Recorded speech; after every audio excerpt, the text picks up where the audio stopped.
भारत में मुख्य चुनाव आयुक्त (सीईसी) और चुनाव आयुक्त (ईसी) स्वतंत्र और निष्पक्ष चुनाव सुनिश्चित करने में बहुत महत्वपूर्ण व्यक्ति हैं। परंपरागत रूप से, अगले सबसे वरिष्ठ चुनाव आयुक्त सीईसी के उत्तराधिकारी होते थे। हालांकि, मुख्य चुनाव आयुक्त और अन्य चुनाव आयुक्त नियुक्ति, सेवा की शर्तें और पदावधि अधिनियम 2023 ने इस प्रक्रिया में बदलाव किया है। यह अधिनियम सीईसी के पद के लिए उम्मीदवारों के व्यापक चयन की अनुमति देता है, जो वर्तमान में राजीव कुमार के पास है, जो 18 फरवरी 2025 को पद छोड़ देंगे। नई चयन प्रक्रिया अवलोकन नई चयन प्रक्रिया का उद्देश्य सीईसी और ईसी की नियुक्ति में पारदर्शिता और जवाबदेही बढ़ाना है। विधि मंत्रालय 5 उम्मीदवारों का एक पैनल बनाने के लिए विधि मंत्री की अध्यक्षता में एक खोज समिति स्थापित करेगा। इस पैनल को चयन समिति के समक्ष प्रस्तुत किया जाएगा, जिसमें प्रधानमंत्री, एक कैबिनेट मंत्री और लोकसभा में विपक्ष के नेता शामिल हैं।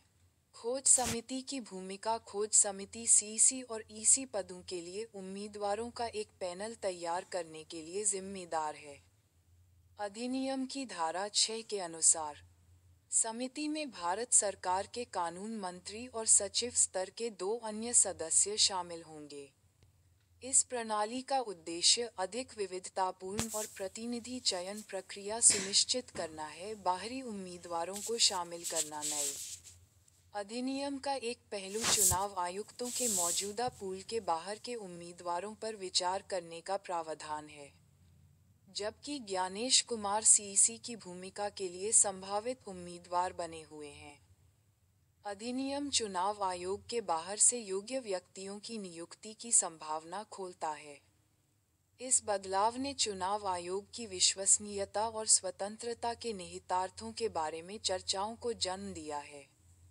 कानूनी पृष्ठभूमि और सर्वोच्च न्यायालय का हस्तक्षेप यह विधायी परिवर्तन सर्वोच्च न्यायालय के हस्तक्षेप से प्रेरित था, जिसने चुनाव आयुक्तों की नियुक्ति में कार्यपालिका की विशेष शक्ति पर चिंताओं को प्रकाश में लाया। न्यायालय ने फैसला सुनाया कि नियुक्ति प्रक्रिया में विपक्ष के नेता सहित एक समिति शामिल होनी चाहिए, ताकि जांच और संतुलन सुनिश्चित किया जा सके। इस फैसले का उद्देश्य नियुक्ति प्रक्रिया में संभावित पक्षपात को रोकना और यह सुनिश्चित करना था कि चुनाव आयोग निष्पक्ष रहे।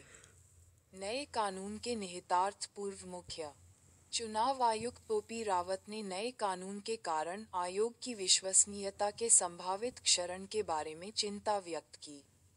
उन्होंने कहा कि सरकार को उम्मीदवारों को नामित करने की अनुमति देने से पक्षपातपूर्ण नियुक्तियां हो सकती हैं। अधिनियम को दोधारी तलवार के रूप में देखा जाता है, क्योंकि यह आयोग की स्वतंत्रता को बढ़ा सकता है या उससे समझौता कर सकता है। यह इस बात पर निर्भर करता है कि नई चयन प्रक्रिया कैसे लागू की जाती है। यह अधिनियम वर्तमान चुनाव आयोग के बाहर से नियुक्तियों की अनुमति देता है। कार्यपालिका की विशेष शक्तियों को चुनौती देने वाली याचिकाओं के बाद सर्वोच्च न्यायालय ने हस्तक्षेप किया। नया कानून एक ऐसे फैसले के बाद लागू किया गया जिसमें चयन प्रक्रिया में विपक्ष के नेता को शामिल किया गया था। अंतिम अधिनियम में भारत के मुख्य न्यायाधीश को चयन समिति से बाहर रखा गया था। चुनाव आयोग द्वारा चुनावी प्रक्रियाओं को संभालने की जांच के बीच ये बदलाव लागू किया गया था। भविष्य के विचार जैसे जैसे नई नियुक्ति प्रक्रिया सामने आएगी, चुनाव आयोग की ईमानदारी पर इसके प्रभाव की बारीकी से निगरानी की जाएगी। अगले मुख्य चुनाव आयुक्त का आगामी चयन इस विधायी बदलाव की प्रभावशीलता के लिए एक परीक्षण मामले के रूप में काम